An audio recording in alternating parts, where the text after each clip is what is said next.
Sejam muito bem-vindos a mais um episódio do podcast Ponto de Entrevista. Eu sou Andréa Tissoni e hoje Patrícia Trindade não está aqui conosco, porque ela teve algumas atividades aí para fazer, mas eu estou aqui tocando o barco e hoje o nosso bate-papo é muito importante. A gente vai falar sobre a importância das relações como um todo. E quem vai conversar com a gente sobre isso é a terapeuta sistêmica Mônica Zagalo. Muito obrigada pela sua participação aqui no podcast, Mônica. Obrigada, Andréa. E agora, para começar, eu queria que você falasse um pouco sobre vulnerabilidade, que eu acredito que a gente pode pegar esse gancho, falando da importância que muitas vezes a gente acha que na sociedade a gente é exigido que a gente seja forte o tempo todo. Por que a gente sente que a gente tem que ser forte o tempo todo? Acho que tem uma construção social, né? Na abordagem que eu trabalho, a gente fala muito disso, né? Quais são as crenças sociais, qual a maneira de relacionamento, os padrões que foram sendo, de alguma forma, construídos pela nossa sociedade. Então, a gente tem uma sociedade pautada nos fortes, pautada na produtividade, no desempenho, no pouquíssimo espaço para o erro, né? Então, a gente vem de uma história bastante de imperativa mesmo, né? Não é para errar, o certo é acertar. A gente vem de um lugar de muita pressão, né? É aquela ideia de se você não... E, na verdade, muitas vezes as pessoas nem percebem que você ser vulnerável também te traz conhecimento e pautas para que você seja forte lá na frente, né?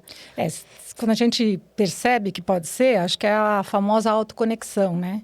Eu consigo perceber o que eu estou sentindo. E aí eu consigo ter um diálogo interno. E aí, a partir desse diálogo interno, eu consigo estabelecer relações melhores. Então, não é ruim ser vulnerável, né? Mas requer um certo exercício, não só da pessoa, mas das pessoas com quem se relacionam com a gente. Vou dar um exemplo aqui, quando eu estava chegando, eu, motociclista, não vi mesmo e quase me pegou, né? E eu dei aquele famoso gritinho, né? E fiquei super assustada e tal. E aí eu falei, nossa, eu estava distraída, né? E aí, de imediato, eu fiz o seguinte diálogo, assim, né? Rápido, assim, nossa, eu estava distraída porque eu estava pensando, né? Mas se eu tivesse atrasada, né? E aí eu deveria me despertar num outro sentimento, eu ia ter raiva. E aí, provavelmente, eu ia ter vergonha de ter raiva ou ter vergonha de ter xingado, percebe? E essa vulnerabilidade da gente perceber que a gente tem emoções, nem todas as emoções são legais, é muito importante. Né? Eu tenho tristeza, eu preciso ter tristeza. Eu tenho medo, eu preciso ter medo. A questão é como é que o medo apareceu na minha vida e o que falaram para mim, né? Estou com medo de falar em público, me deu um frio na barriga. Aí, o que eu ouvia da minha mãe? Né? O que eu ouvia do meu pai? O que eu ouvia das pessoas ao meu redor? Me encorajavam ou, de repente, falava, para com isso. Deixa de ser fracote, né? Como é que eu lidei com medo? Então, acho que essa é uma questão, né? Se você não teve um ambiente onde a vulnerabilidade foi possível, você também vai negar ela. Também vai ficar muito desconfortável em ser vulnerável, né? As nossas empresas hoje estão tentando criar espaços mais seguros para a vulnerabilidade. Mas vulnerabilidade, estou perdida, não sei o que fazer, incompetência. Né? A gente faz uma leitura imediata, né? E vamos ser muito sinceros. Eu vim do mundo corporativo, conheço um pouco sobre. E assim, você demonstrar certa fraqueza, dependendo do ambiente corporativo onde você está, não é bem visto. Mesmo porque eu vou falar assim um termo aqui, sabe? É um querendo pisar em cima do outro. Se você mostra ter vulnerabilidade em algum momento, vai ter alguém que vai se aproveitar disso. Então, como a gente lida com essas situações? Como que a gente lida com a nossa vulnerabilidade sem, ao mesmo tempo, permitir que alguém se aproveite disso? Eu não sei se as pessoas se aproveitam, né? Ou se elas têm quase uma negação de que é bom ser assim também, né? Porque quando você vê, às vezes, pessoas muito rígidas, muito fortes, quando elas desmontam mesmo, né? Elas não desmontam light, elas sei lá, dilui, né? Então, acho que tem um lugar do forte que deve ser cansativo ser forte o tempo inteiro também. Deve ser cansativo ficar o tempo inteiro recebendo pressão de metas e reproduzindo pressão de metas, que isso acontece muito no meio corporativo, né? Eu acho que a gente consegue, né? Se a gente for trabalhando, inclusive nas escolas, né? Um desenvolvimento socioemocional, entender que as pessoas são diferentes, que as pessoas têm ritmos diferentes, que o que eu vou conseguir fazer num X período de tempo você vai fazer em outro, né? E aceitar principalmente que a gente encontra com as nossas malinhas na mão, né? Então, numa sala de aula, tem a criança que veio com uma malinha da casa dela, onde lá, para a gente ser escutado, tem que falar mais alto, né? Aí o outro veio com a malinha da casa dele, que lá ninguém fala nada, porque se falar vai dar ruim, né? Então, cada um traz uma malinha diferente de experiência, de emoção, de sentimento, né? Então, como é que esse ambiente se torna um ambiente que, na verdade, é um laboratório de vulnerabilidade, né? Eu tô com medo, eu falo alto, eu aprendo a falar mais baixo lá. Então, como é que a gente faz desses espaços coletivos lugares onde a gente aprenda a ser diferente, né? Que se você olhar para você e falar, com quem eu aprendi a ser assim? Né? Aprendi, minha mãe também é assim, eu fiz o modelo da minha mãe, ou eu fiz o contramodelo da minha mãe. Porque isso é comum também. Super. Ou a gente faz igual, a gente faz o contra. Mas quando a gente faz o contra. Faz um pouco aqui da pauta, porque eu fico curiosa. Quando a gente faz o contra, a gente faz intencionalmente? Eu acho que é um misto. Tem talvez uma coisa de negação, né? Deus me livre ser igual a minha mãe, né? E tem aquele lugar também da juventude, que você está experimentando o que você quer ser. Então, tem aquela coisa que você admira a vizinha, mas não admira a sua mãe. E você vai experimentando. Mas eu acho que o mais importante é você entender que essa pergunta é eterna. Com quem eu aprendi a ser assim? Né? Então, às vezes, eu me via falando para as minhas filhas a mesma frase da minha mãe. Quem nunca? Sendo que eu achava que eu ia ser super diferentona. Eu fui né? super assim também. Exato, né? Então, assim, eu tive uma educação muito rígida. Eu acho que eu já tive mais diálogo com as minhas filhas. Mas na hora de ir para o bailão lá, era juízo, hein? O que é o juízo, né? É a voz da mãe falando. Seja responsável pelos seus atos, né? Você tem que ser responsável. E aí, tem o dia que eu não vou ser responsável, eu vou ser irresponsável. Eu sou jovem, eu vou fazer alguma coisa de errado. E é difícil você passar isso pros filhos, falando assim, eu também passei por isso. É. Mas você agora é a mãe, né? E aí Exato. você passar é completamente diferente. É outra sensação. É outra coisa, mas eu acho legal quando você percebe que você pode seguir alguns modelos, que isso fez sentido. Então, você fala, não, isso aqui eu vou seguir. Minha mãe dava muito valor para os estudos, eu também acho que é uma coisa importante, eu vou fazer. Não, mas aqui eu vou fazer diferente. Então, a gente tem várias versões, né? Versões mais parecidas com os pais da gente, e não só com os pais, que não são só os pais que são referências para a gente, né? E, às vezes, a gente tem outras versões que a gente é completamente diferente, né? Mas é a escolha, e a escolha só vem do autoconhecimento. Se eu não me autoconecto, não percebo que eu tenho medo, que eu escondo, que eu sempre que eu quero, né, ganhar, eu vou aumentar o tom de voz. Se eu não me olhar, eu não me desenvolvo. E aí chega no casal também, né? Porque quando os dois têm que se desenvolver.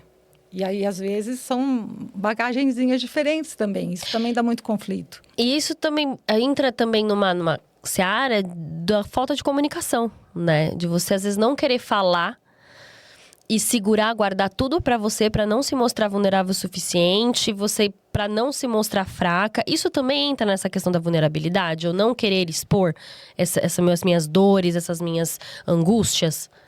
Acredito que sim, né? Entra, mas você falou uma palavra-chave, comunicação, né? Como eu comunico, né, o meu estado, para eu não me sentir vulnerável, né? Porque eu tenho que... como é que eu comunico que eu estou apavorada, né? Como é que eu comunico? Mas eu acho que tem um lugar que, acho que no casal a gente vê muito, né? Que é, às vezes, um fala A, o outro entende B, e aí o outro fala C, e aí a gente vai, né, escalando. E aí tem uma questão de comunicação, né? De repente, o que você me falou, e até a palavra que você usou, sabe? Aquela palavra que, no seu glossário, exigente é uma palavra boa, de sinal de que você é dedicado, competente. No meu glossário, da minha família, exigente é ser rígido, é ser teimoso, entendeu? E aí, a hora que você fala essa palavrinha, já... virou uma chave. Porque eu tô me sentindo... Você tá me xingando, você está falando alguma coisa que eu não sou, né? E aí eu me sinto agredida. E aí a gente vai que vai nos conflitos. E aí é muito complicado, né? Porque quando você tem um glossário diferente da outra pessoa, você vai ter que entrar em consensos, né? De como a pessoa vai interpretar. E isso acaba se tornando até cansativo no meio da relação, porque você fica com a sensação de estar pisando em ovos. Como que essa comunicação precisa ser... Ela precisa ser mais fluida, ela precisa ser mais assertiva, não no sentido de você é isso, você é aquilo, aquela coisa do apontamento, mas do como estou me sentindo, ao invés de só apontar você é isso e você é aquilo. Você falou uma questão chave, né? Se eu falo que você é agressiva, né? É uma coisa. E se eu falo assim, o jeito que você falou, eu me senti agredida, é outra coisa, né? Então, acho que algumas linhas de comunicação vão abordar muito isso, né? Como você... É você que está se sentindo agredida. O outro está acostumado na casa dele, para ser ouvido, ele falava mais alto. Eu sou assim. E aí, quando você fala mais alto, eu me sinto agredida. Então, acho que tem essa verificação também de algumas coisas, né? Por que você está falando alto? Ou se você usou uma palavra que eu não gostei, o que você entende por exigente? Né?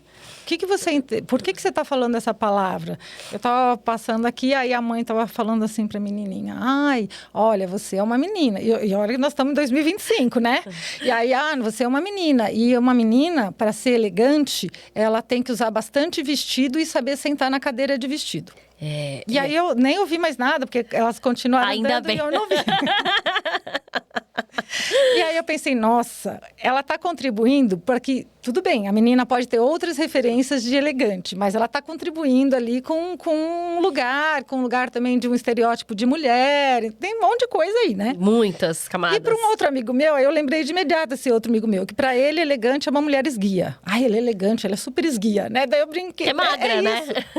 Então, olha que interessante, né? Então, acho que tem isso, da gente verificar. Né? Me explica melhor o que você quer dizer, por exemplo, com pisar em ovos. Sabe? Sim, eu falei, verdade. O que será que ela quis dizer com pisar em ovos? Pisar em ovos é aquela sensação... Vou agora no meu glossário Andréa Tissoni. No meu glossário é você ficar com a sensação de que... Tomar cuidado com as suas palavras. Sim. Medir o que você vai dizer, porque você não sabe como o outro vai reagir. E quem veio de relações abusivas, no caso eu e muitas outras pessoas, a gente tem essa sensação de estar sempre pisando em ovos dentro daquela relação, porque você não sabe como a pessoa vai interpretar aquilo, uma ação, uma fala, um gesto. Isso é pisar em ovos no meu glossário. Sim, não. Aí quando a gente fala, né, de relações abusivas, a gente já está num outro lugar, que é o lugar do medo, né? Você pisa em ovos porque você... pode desencadear uma violência contra você mesma.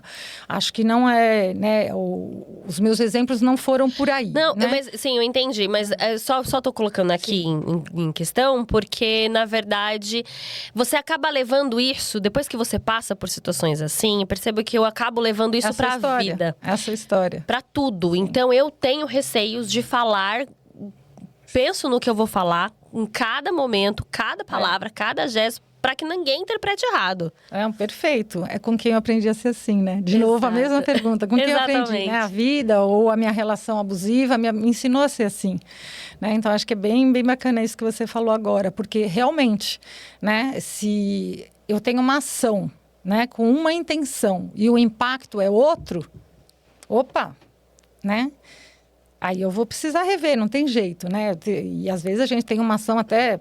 indo para um outro lugar, né, mais positiva, e a pessoa não vê como positiva, não era isso que ela esperava, não era essa a necessidade dela, né? Então, acho que a justiça restaurativa também fala muito disso, né? Desse lugar que é um lugar não só a criança pedir desculpa, mas porque ela fez uma ação errada para o coleguinha, mas assim, você entendeu o impacto no outro? Né? Porque às vezes ela não entra em contato com o impacto. Então é aquele adulto grosseiro que não tem noção de que a colega de trabalho dele saiu chorando, né? Porque ele não entra em contato. Desculpa, né? E é um desculpa muito, né? Olha o impacto da sua ação. Você falou uma coisa que machucou, que doeu, né? Mas quem sente muito é fraco, né? É fraco. Exato. E muitas vezes essas pessoas que pedem desculpas assim, dessa forma, sem entender o impacto que causou, elas pedem por pedir, mas inconsciente, lá dentro da cabeça delas, elas já estão pensando assim, é uma pessoa fraca, não falei nada demais. É quase ela já está julgando. Ela já está julgando, ela já está tirando realmente a responsabilidade dela dos atos. Sim. E responsabilizando o outro por ser fraco demais. Sim. E aí, de novo, né? Eu enfio o dedo na cara do outro, muito mais fácil, julgo que o outro, né, é muito fracote, ao invés de eu olhar para mim e falar assim, nossa, terceira vez hoje que alguém se incomoda com o que eu falo, será que eu tenho que mudar o meu jeito de falar? Né? Tem uma questão aqui, porque essas pessoas, elas geralmente têm um padrão de comportamento que são exatamente isso, sabe? Elas apontam demais e elas... Isso é uma forma de camuflar sua própria vulnerabilidade? É uma forma de apontar para o outro meio que a câmera, né, o foco, para se esconder atrás disso? Eu acho que nessa trajetória, nessa construção social que a gente fez, nessa construção nossa, de que você precisa ser forte, você também julga muito. Né? Então, você julga que o vizinho está errado, você julga que, né? Você aprendeu a julgar. Tem a cultura do cancelamento agora, que nada mais é do que o extremo do extremo de a pessoa cometer um erro, e é óbvio que algumas pessoas cometem erros graves, eu não estou colocando que não são graves, sim, mas assim, tem essa cultura, inclusive nos ambientes educacionais, né? E eu acho que a gente não dá a oportunidade para essa pessoa se reinventar. Porque não sou eu que vou trabalhar com o agressor, por exemplo. Para mim é muito difícil. Eu não consigo muito trabalhar com o agressor de uma mulher de violência, né, contra a mulher. Mas alguém tem que trabalhar com o agressor. Entende o que eu quero dizer? Porque, querendo ou não, né, existe o tipo de vítima, que é um padrão de comportamento daquela pessoa que é vítima, a gente já sabe. Mas ele, né, que é o foco, eu acredito. Porque... é o violento, é o problemático, né? E nesse sentido a gente tem evoluído, que eu acho que a gente tem aumentado o compromisso dos homens, né? E dentro das dores deles também, né? Apesar da mulher ter uma sobrecarga muito grande no papel do cuidado, se eu for olhar 90% das pessoas que me procuram na terapia são mulheres, ou porque querem se divorciar, ou porque estão com dificuldade com os filhos, ou porque estão com dificuldade no casamento, mas normalmente são as mulheres, né? Que tem esse lugar do cuidado mesmo, né?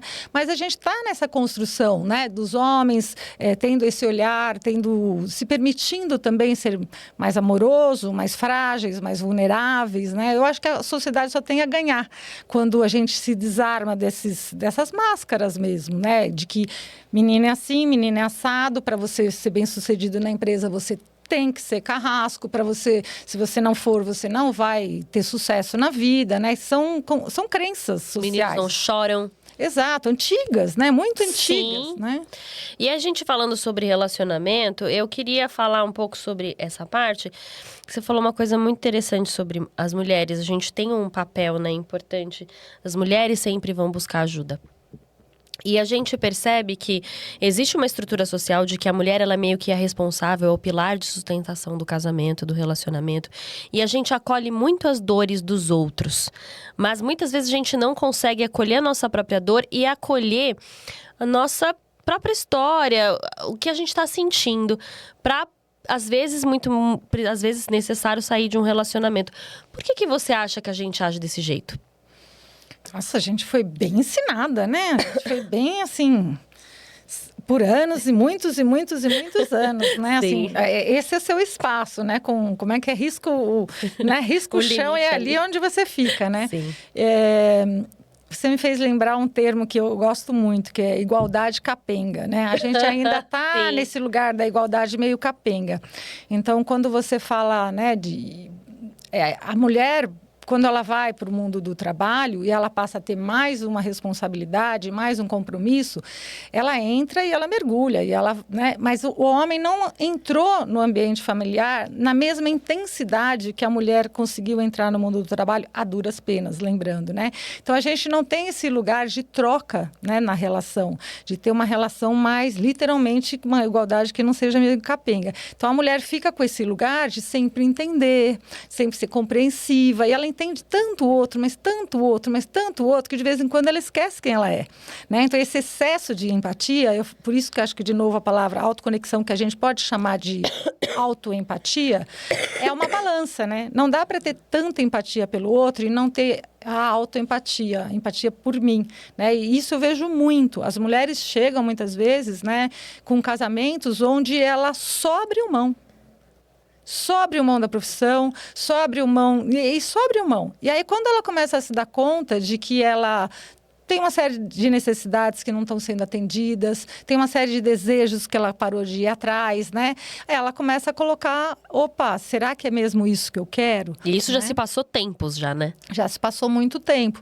E é óbvio que existem homens também preocupados com as relações, ou até casamentos entre duas mulheres. Não é um sinônimo de que as duas estejam megamente preocupadas. Vai de novo para o nosso legado familiar, né? Como é que foi o casamento dos seus pais? Né? Porque se eu vi briga o tempo inteiro, isso é o normal, banalizei, isso é o normal, né? Se eu vi relações mais afetuosas, intimidade e tal, eu falo, então o normal é isso, né? E tem aquela coisa, para que separar tudo, né? Só vai trocar de endereço e vai continuar a mesma coisa, essa descrença de que o casamento pode ser uma construção bacana para ambas as partes, pode ter um acordo, né?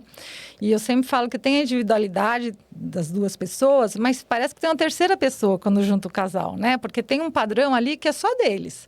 Até que a gente fala, esse casal é super engastado, esse casal é super alto astral, né? Porque eles dois juntos é uma outra coisa, né? Então, acho que o segredo é ter a individualidade. Então, a mulher pode trabalhar, fazer o que ela quiser, não tem que ficar pedindo permissão, que isso ainda acontece, né?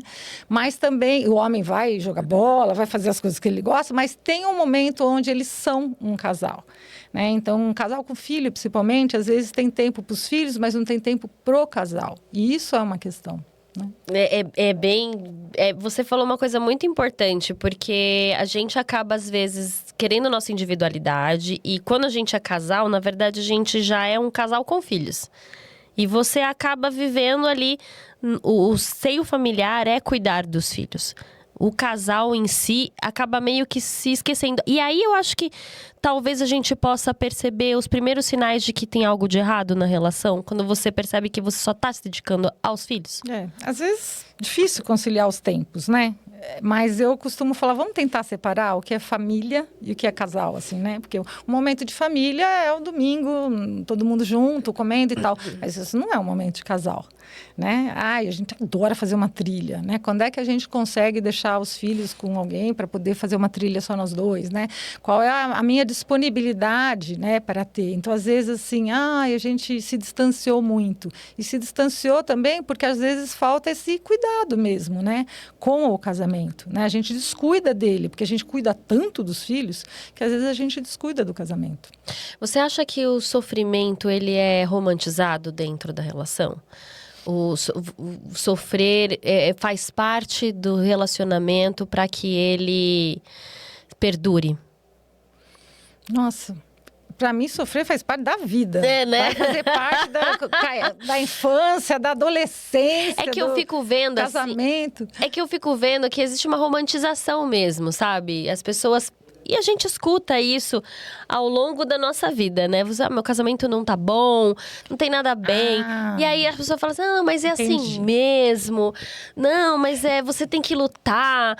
Porque se você tá sofrendo, faz parte. Porque homem é assim mesmo, ou porque mulher é assim mesmo. Porque tem homem também que sofre com mulher doida e fala assim, se a mulher não é doida, você é só um menino. Sabe, esse tipo de coisa. E no final você tá angustiado, você tá dentro daquela relação, sofrendo. E as pessoas estão ali te encorajando a manter aquilo sem acreditar que aquilo não é bom e não é saudável. Agora por onde você está indo, entendi. Acho que tem um lugar de... Ou de vai passar, ouço muito isso. É uma crise, vai passar. Né? Só que pode ser que passe. Mas se a gente não olhar para isso e não conversar com isso...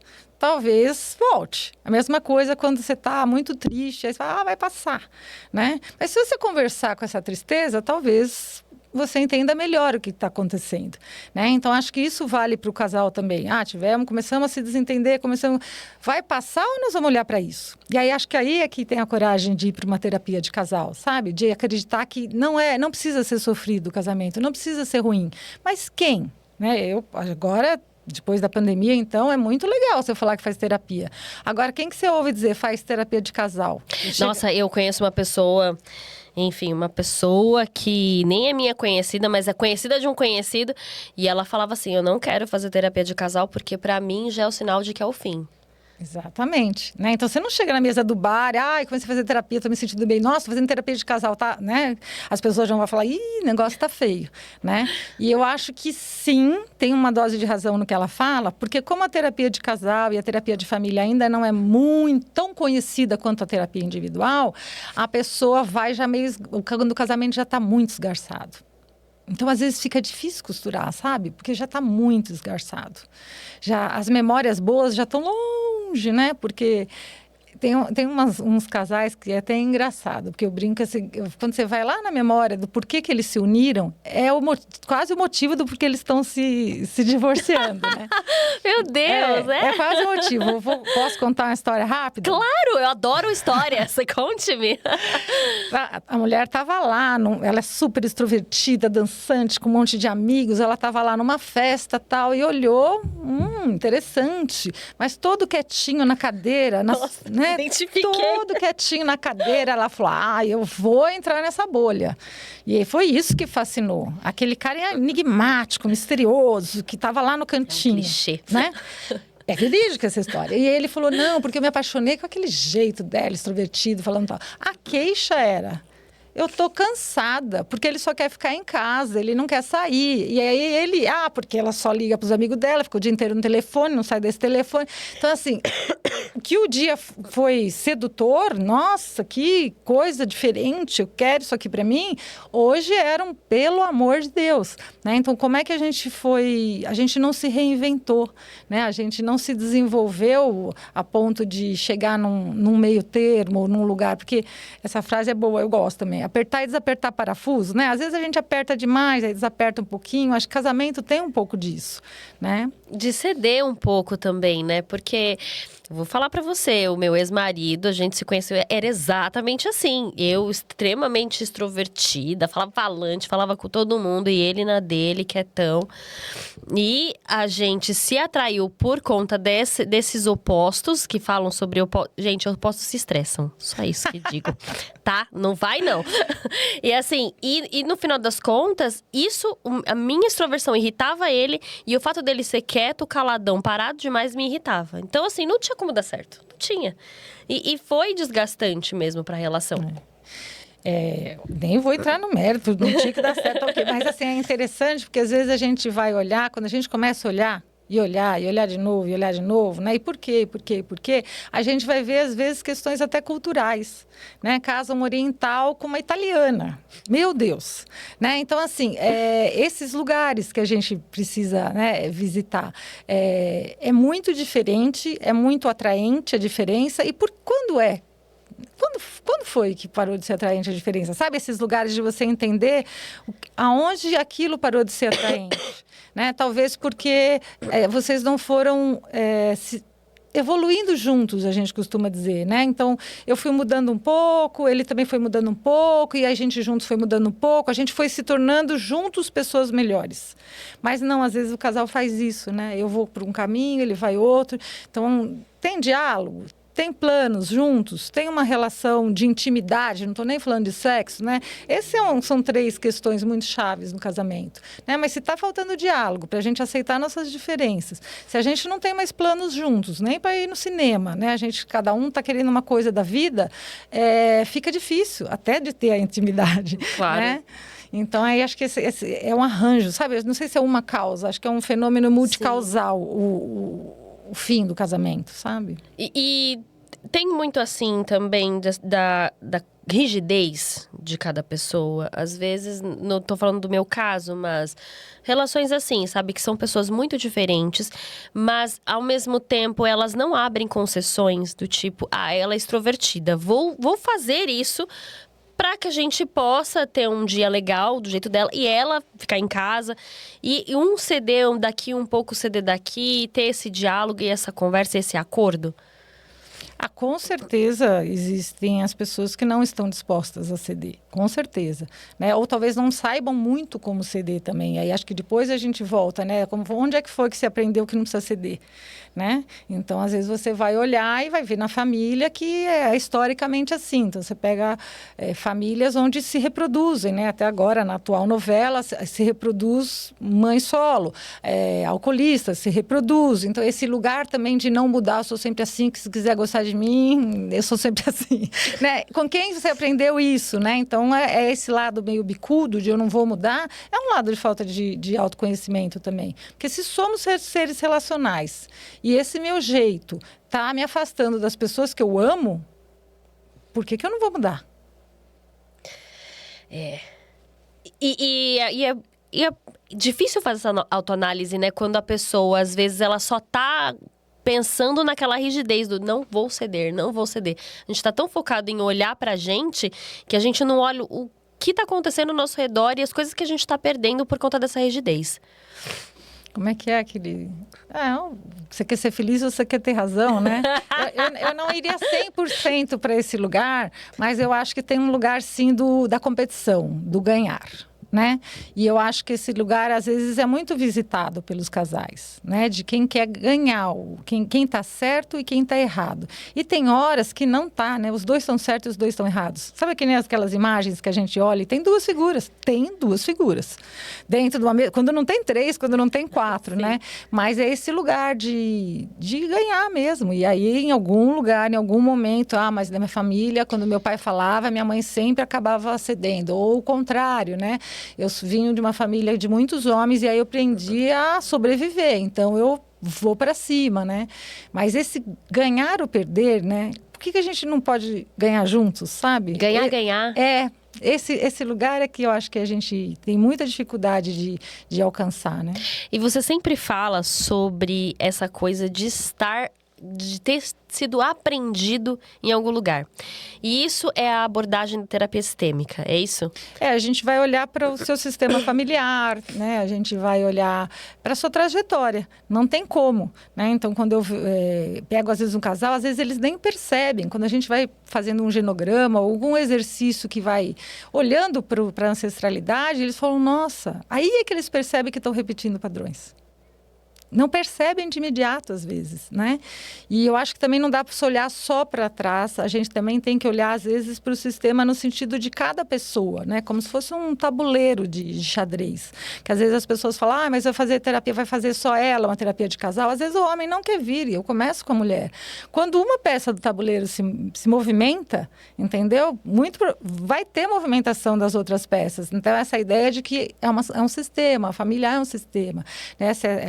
O olhar dessa criança é importante, como ela me traz a família, como o pai me traz a família, como a mãe, como a tia, como as pessoas me trazem a família. Cada ângulo é um ângulo diferente, né? E acho que isso é bem importante, a gente entender que se movimenta, né? E aí até eu brinco, às vezes alguns casais finalizam a terapia, porque a terapia de casal e de família ela não costuma ser tão extensa como uma individual, até porque a gente vai para depois ter autonomia, né? Eu quero ter autonomia, eu quero viver sem terapeuta de casal, eu quero me entender com o meu companheiro ou minha companheira de uma maneira autônoma, né? Eu costumo dizer, volta, mas não volta com o mesmo problema, né? Tipo assim, vamos pelo menos mudar de problema, nesse sentido de que a gente vai ter outros desafios para passar juntos, né? Os filhos são um desafio muito grande. Esse lugar de que tiveram filhos, que coisa fofa, maravilhosa. Gente, os filhos são um dos maiores desafios do casamento. É muito difícil, né? Muito difícil. Tem a sobrecarga na mulher, tem como é que... Eu não sei, não veio com manual de instrução a criança, eu não sei ser pai, eu não sei ser mãe. É muito difícil. A cobrança de você ser perfeito. Exato. Tanto, né, que tem a musiquinha. Tiveram 2 filhos e depois se separaram. Com quem será? Com quem será? Né, que canta depois do bolo lá. Né, que o que será? Tiveram 2 filhos. Por quê? Porque filho é um teste mesmo para o casamento, né? E esse lugar de que é um teste não é um lugar de que é ruim, né? Porque as pessoas também, a terapeuta lá falou que ter filho é o final do casamento. Não, mas é um lugar de muito compromisso um com o outro, porque além da gente ser 2 mulheres, ou 2 homens, ou um homem e uma mulher, além de a gente ser um casal, a gente tem uma responsabilidade sobre a criação das crianças, né? Então, sinto muito, responsa mais. E você acha que, e principalmente porque, sabendo de tudo isso, quando a gente tá criando as crianças, a gente também vai, de certa forma, estar moldando essas crianças e toda a estrutura do que elas vão fazer lá na frente, né? E vice-versa, né? Porque se você tiver filhas como as minhas, Manuela e Jade, você vai aprender muito com elas. Nossa, eu aprendo todo dia. Eu acho que elas que me moldam mais do que eu moldo elas. E acho que essa é uma boa questão. Eu não vim pronta e acabada. Eu vou ser esta mãe que eu idealizei na minha cabeça. Eu vou aprender a ser mãe no exercício com elas. Você tem 2 também? Eu tenho 3. Tem 3. É então, que assim, o Flávio já foi embora de casa. Então você sabe que, assim, 3 mães diferentes. Nossa, Você precisou ser 3 mães diferentes, né? Por que funcionava com um, não funciona com o outro, né? Então, olha o tamanho da aprendizagem que né? Que eles que fazem com a gente, né? Porque eu falo, gente, assim, não tem manual de instruções. Não tem, cada um vem de um jeito. Aí você fala assim, já tá na 3ª, vai ser de boa. Não, não vai ser. Você vai aprender tudo de novo. É bem sofrido, mas é muito gostoso. Porque a gente insiste em ficar mesmo quando sabe que já acabou. Vale quanto? Uma boa pergunta, porque eu já passei por várias vezes essa situação. Eu tô brincando com isso porque cada caso é um caso, né? Cada verdade é uma verdade. Se eu olhar para alguns casais que eu atendo, eu vou falar, nossa, ficou por causa disso, ficou por causa daquilo, né? Mas eu vou dar um exemplo. Eu conheci um casal que eles eram amigos, mas eles já estavam numa idade mais ou menos avançada e eles queriam ser... Ele queria ser pai e ela queria ser mãe. E eles casaram. Eles tiveram um filho, né? E agora o filho está grande e eles nunca quiseram ser, percebe? Eles queriam ser pai e mãe, eles não queriam ser um casal, né? E aí, quando o filho tem uma certa idade, uma certa autonomia, eles falam, gente, acabou, né, o casamento, não faz mais sentido a gente continuar casado, né? Um exemplo. Né, para a gente falar sobre essas verdades. Uhum. Outro exemplo. Meu roteiro de filme é Cinderela. Eu quero casar de branco na igreja, ter 2 filhos, um cachorro da raça tal, do não sei o que, babá. E aí, quando esse roteiro de filme começa a não ser o que eu queria, eu não concordo, eu não aceito. Eu não aceito e eu vou tentando driblar, eu vou cedendo, mas eu não largo meu roteiro de filme. Às vezes o filme... acabou, não é o roteiro do seu filme, não foi por aí o seu casamento, mas eu insisto, né? Eu insisto porque é muito frustrante para mim não chegar no final do filme do jeito que eu queria. E até finjo que estou chegando no final do jeito que eu queria. E a gente fica insistindo naquela narrativa, porque era tentando esse o meu consertar sonho. De alguma forma. E eu vou falar por mim, né? Eu tive pais que foram até que a morte nos separe. E eu sempre ouvia essas coisas que a gente ouve, né? De, fulano tem problema na escola, porque os pais são separados, né? Na minha época era muito comum, porque os pais são separados. Então, tudo era culpa dos pais separados. E aí, até quando eu comecei a entrar em contato com isso, eu falei, gente... acho que no fundo, aqui atrás, eu não quero que as minhas filhas sejam filhas de pais separados, né? Só que o que eu quero? Que elas vivam nessa casa, onde não tem mais uma relação de amor, de respeito, que eu julgue suficiente para mim. O que eu estou passando? Qual é a mensagem que eu estou passando para elas? De que casamento é isso mesmo, esse negócio bem ruim aqui. A gente se conforma e só segue. Entendeu? Não. Então, assim, a coragem de se divorciar também é a coragem de mostrar para os seus filhos que as relações, né, não são só para criar filhos, né? Quantos pai e mãe, a gente ficou junto para criar os filhos. É muita responsa para os filhos. Eles nem merecem que vem um peso para eles, né? Exato. Então, assim, acabou a gente... E aí eu estou mostrando para os meus filhos e para as minhas filhas também que as coisas acabam, né? E que tudo bem acabar, né? Pode ser que o seu casamento não acabe, não é que não existem casamentos. Mas o que a gente tem visto, né, atualmente na sociedade é que é meio 1 ou 2 já, né? Antes, 1 e Deus me livre de divorciar, né? Agora já está no 2º, a gente está no 3º, Sofia Loren, né? 4, 5. Então, acho que não tem uma regra. Por que se separam? Acho que porque, às vezes, até casaram com objetivos muito distintos, que é esse casal casaram que eu te falei. Casaram muito jovens também. Eles queriam ser pais, eles não queriam casar. Né? Eles só queriam a experiência de ser pai e mãe. E aí, a outra que não abandona o roteiro. Então, são vários várias decepções, digamos assim, né? Frustrações ali que, olha, não deu. E como a gente percebe que a gente está se perdendo dentro de uma relação sem notar? Como que a gente percebe isso? Quais são os primeiros sinais que a gente tem de que a gente está se perdendo nessa relação? Olha, acho que de novo tem a autoconexão, né? Como as pessoas sentem as coisas. Mas eu diria que tristeza, né? Eu diria que quando você percebe que está cada vez mais raro dar risada, achar graça nas coisas, né? Quando a gente não está tendo literalmente os nossos desejos e as nossas necessidades atendidas. Eu acho que é um bom sinal, né? Ou eu não estou recebendo respeito, ou eu não estou sendo cuidada. Então, acho que tem vários indícios. Mas eu acho que, num modo geral, a mulher foi muito ensinada a dar muitos descontos, assim, mas é que, né, tá cansado, tá trabalhando muito e tal, ou a gente pensar que é assim mesmo, né, de novo, e cair nessa mesmice. Mas eu acho que a gente consegue, sim, se a gente tiver uma autoconexão bem forte, né, de autoconhecimento, bem forte. Não, pera, isso aqui não tá legal, né? É que é difícil essa autoconexão quando você tá dentro, às vezes, de uma relação, principalmente numa época, eu vou falar por mim mesmo, casei muito jovem, e eu não tinha essas reflexões. E eu lembro que eu comecei a perceber que o negócio já nunca foi bom, eu vivia dentro de uma bolha. Mas quando eu virei a chave, assim, pra acordar, eu percebi que eu tava no piloto automático.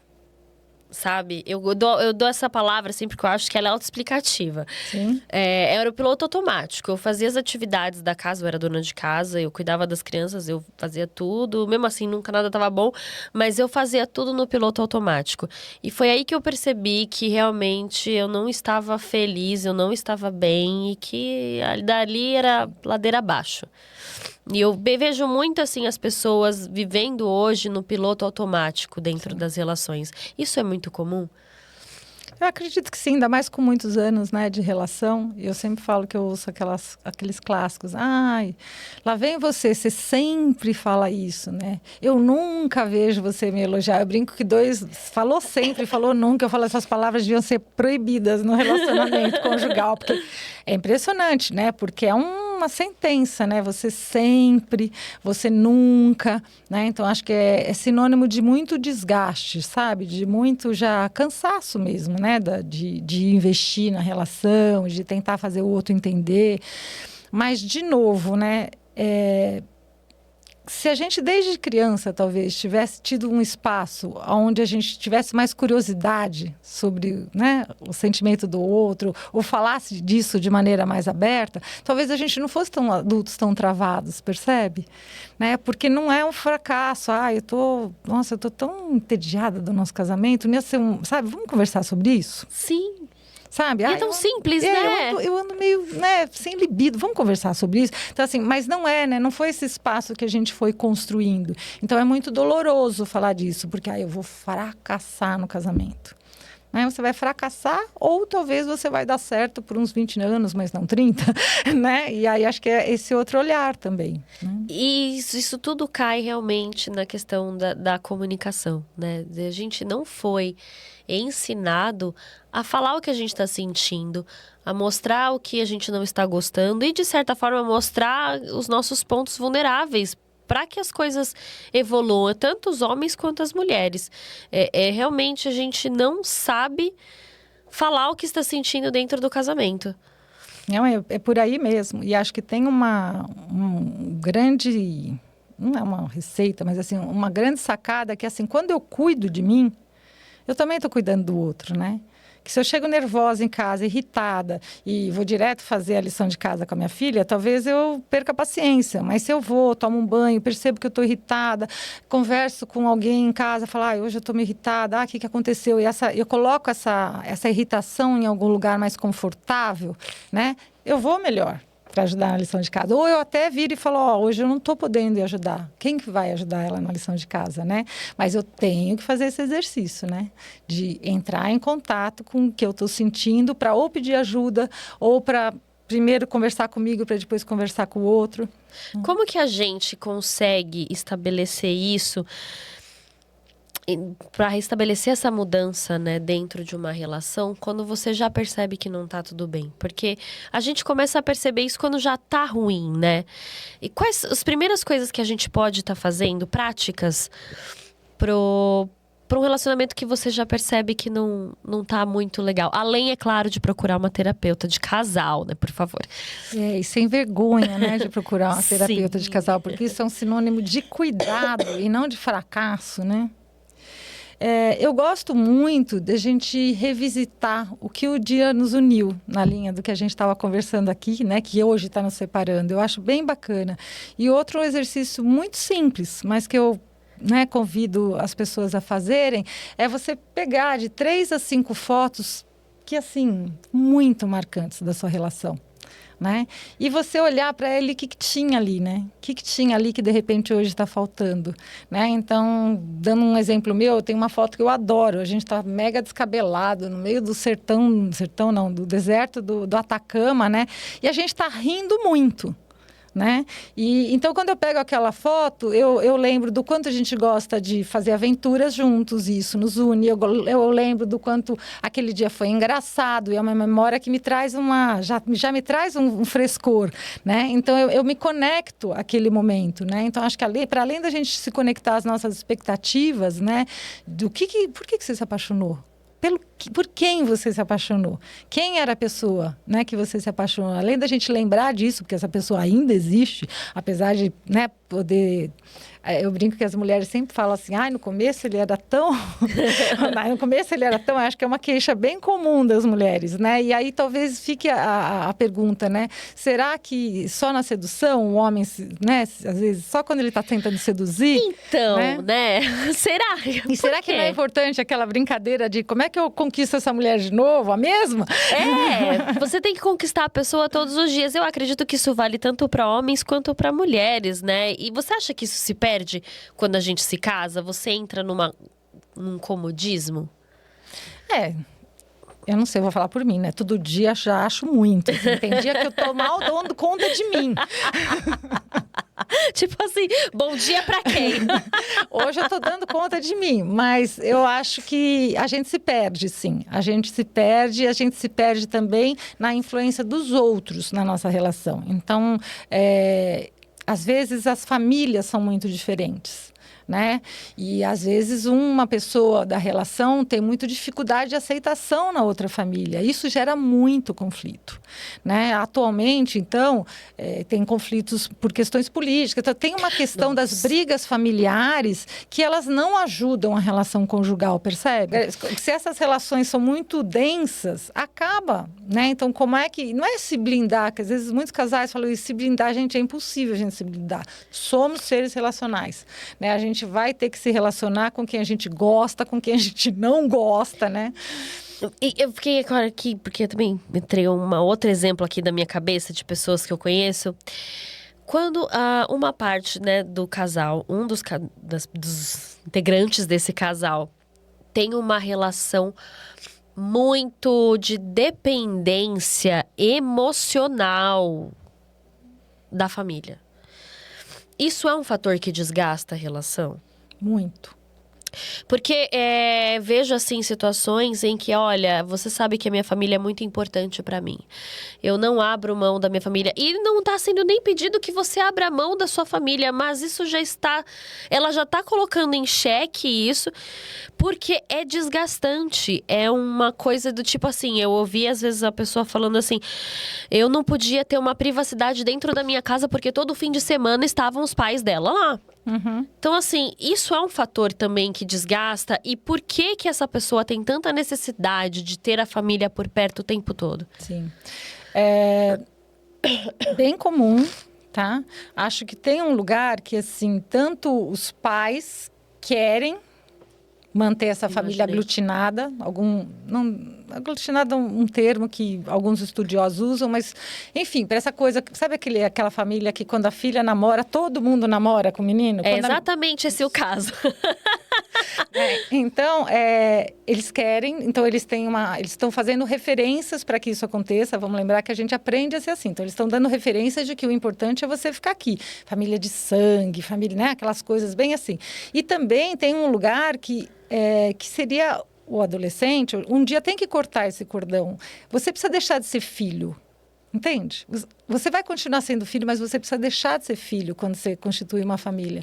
Não dá para continuar sendo filho, né? E eu vejo muito em homens e em mulheres. Eu quero continuar sendo filha.